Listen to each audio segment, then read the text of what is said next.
আসসালামু আলাইকুম। তোমার আসসালামু আলাইকুম। তোমার জাহাঙ্গীরনগর বিশ্ববিদ্যালয় ডি ইউনিটের বাংলার ভীতি দূর করতে বা বাংলাতে ৪-এ ৪ পাই দিতে ব্রাদার্স সাজেশন নিরলসভাবে কাজ করে যাচ্ছে। তারই ধারাবাহিকতায় আজকে খুবই সুন্দর একটা ভিডিও নিয়ে তোমাদের সামনে চলে আসছি। যেহেতু যে কোনো অ্যাডমিশন টেস্টের জন্য রবীন্দ্রনাথ ঠাকুর খুবই ইম্পর্টেন্ট। সো জাবির জন্য এটা খুবই ইম্পর্টেন্ট। জাবির প্রত্যেকটা জায়গায় রবীন্দ্রনাথ থেকে প্রশ্ন আসেই। সো আজকে আমরা রবীন্দ্রনাথ ঠাকুরের নাটক সমূহ দেখবো কিভাবে সহজে মনে রাখা যায়। ঠিক আছে, তাহলে চলো শুরু করা যাক। আমি সাথে আছি তোমার মাহমুদ হাসান ভাইয়া, প্রথম স্থান জাহাঙ্গীরনগর বিশ্ববিদ্যালয় ডি ইউনিট। ভিডিওটা ভালো লাগলে অবশ্যই আমরা ভিডিওটা শেয়ার করব। ভাই এখানে একটা বড় গল্প লিখে নিয়ে আসছে, তুমি গল্পটা ফিল করবা, এরপরে যতটুকু মনে থাকে, যদি মনে না থাকে তাহলে বাদ। তুমি ভাইয়ের সাথে একবার বলবা, একটু ফিল করবা, শুনবা, আর গল্পটা একবার লিখবা, তাহলেই হয়ে যাবে। তাহলে চলো আমরা যদি শুরু করি।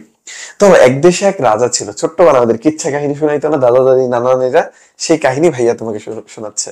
আচ্ছা, তাহলে এক দেশে এক রাজা ছিল, যে রাজাটা কোনো কাজের না, ঠিক আছে, অকাজের আর কি। ঠিক আছে, কি বলছি, অকাজের মানে তার হচ্ছে থাকে না, দুর্বল, না সে কোনো যুদ্ধ জিততে পারে, কোনো কিছু না। তো এর জন্য ওই রাজাকে সবাই বলতো কি, অচল রাজা। ঠিক আছে, এখন সে যেহেতু অচল রাজা, তার কি কোনো মুকুট টুকুট কিছু থাকবে? কিচ্ছু থাকে না। যেহেতু অচল, তার কোনো বিয়েও হয় নাই, তার কোনো কি হয় নাই, রানী নাই, তার মানে সচল হইতে হবে। আচ্ছা, তাহলে ছন্দটা হচ্ছে রাজা অচলায়তন। যেহেতু সে বিয়ে হয় নাই, তার মানে সে চিরকুমার। তারা যারা চিরকুমার ছিল, রাজার মতো এরকম অচল টাইপ ছিল, সবাই মিলে একটা সভা না হচ্ছে ডাকছে। সেই সভাটা কোথায় ডাকছে? ডাকঘরে। তাহলে রাজা অচলায়তন, চিরকুমার সবাই বসছে কোথায়? ডাকঘরে বসছে।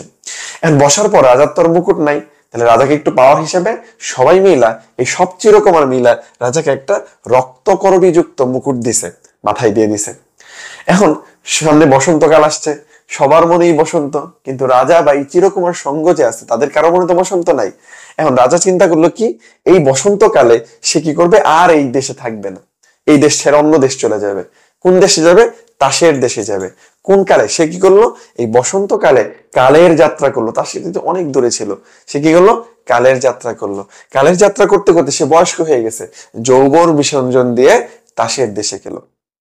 ভাই গল্পটা একটু কঠিন হয়ে গেছে, তাহলে আবার একটু বলি।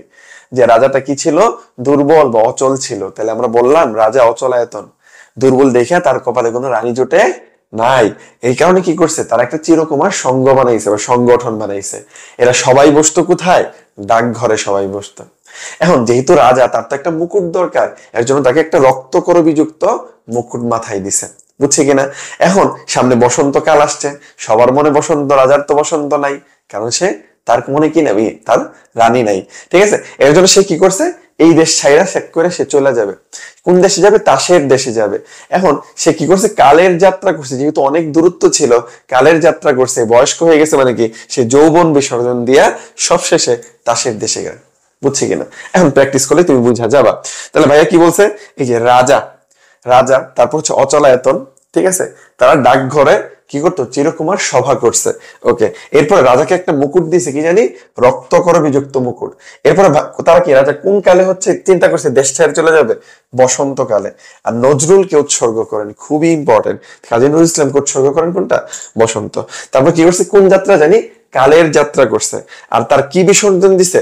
যৌবনটাকে বিসর্জন দিছে। সবশেষে তাসের দেশে গেছে। এই ছিল রাজার হচ্ছে কি বা রবীন্দ্রনাথ ঠাকুরের হচ্ছে নাটক। ক্লিয়ার কিনা? একবার তুমি আমার গল্পটা বা আরেকবার একটু এটা শুনবা, আমার বিশ্বাস ক্লিয়ার হয়ে যাবে। তুমি একবার লিখে নিবা, তারপর এটা ফিল করবা, তাহলেই হয়ে যাবে। রাজার নাম কি?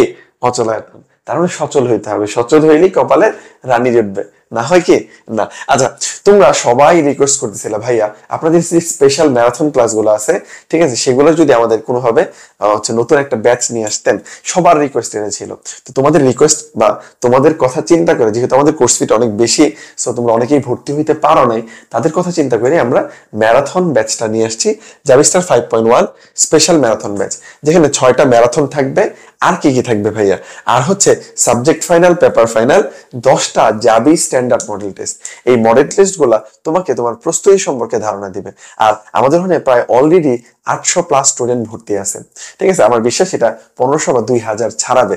ঠিক আছে, যেহেতু এত স্টুডেন্টের সাথে তুমি যদি পরীক্ষাটা দাও, তাহলে তুমি তোমার অবস্থানটা বুঝতে পারবে। সো যারা এনরোল করতে চাও, কোর্স ফি হচ্ছে 599 টাকা, ক্লাস শুরু 2 তারিখ থেকে। সো দ্রুত এনরোল করতে পারো। আচ্ছা ওকে, তারপর চলো কোশ্চেন যদি দেখি, নিজের কোনটা রবীন্দ্রনাথ ঠাকুরের নাটক নয়? নাটক নয় কোনটা? এখান থেকে বলো তো কোনটা, তাড়াতাড়ি। রাজা ছিল, তারা বসতো যেটা সেটা ডাকঘর। অচলায়তন, রাজা কি ছিল? অচল ছিল। বসন্ত শুধু ছিল, কিন্তু বসন্ত কুমারী কিন্তু ছিল না বাচ্চা কাচ্চা, শুধু বসন্ত ছিল, কুমারী ছিল না। তাহলে আনসার কি? ক। 21 সালের কোশ্চেন। সো নাটক থেকে কিন্তু ভালো কোশ্চেন আসে। আচ্ছা এরপর একটা দেখো, নিজের কোনটা রবীন্দ্রনাথ ঠাকুরের রচিত নাটক বলছে? রচিত নাটক কোনটা এখন বলতো? একটু আগে ভাইয়া বললো, সে সবার মনে বসন্ত ছিল, কিন্তু রাজার মনে কি বসন্ত আসে নাই। এর জন্য সে কি ছিল? রাজার রাজ্য ছিল, কিন্তু রানী ছিল না। ঠিক আছে, ওকে। সো তোমাদের ক্ষেত্রে কিন্তু এরকম হইতে পারে, তোমরা যারা হচ্ছে এখন ভালো প্রিপারেশন নিচ্ছ তাদের চান্স হয়ে যাবে, তাদের সব থাকবে। আর যাদের চান্স হবে না, সো তারা কি পাবা? সমাজের অবজ্ঞা, অবহেলা, তাই না? সো আমাদের উচিত আমার বেস্টটা দিয়ে ট্রাই করা, এবং গুছানো একটা প্রস্তুতি নিয়ে। যেহেতু আর খুবই অল্প কয়েকটা দিন সময় আছে, তোমরা চাইলে আমাদের ম্যারাথন ক্লাসগুলো করতে পারো। সো আশা করি আমাদের এই ভিডিওটা তোমার জন্য হেল্পফুল হবে। যদি ভালো লাগে তাহলে অবশ্যই শেয়ার করবে।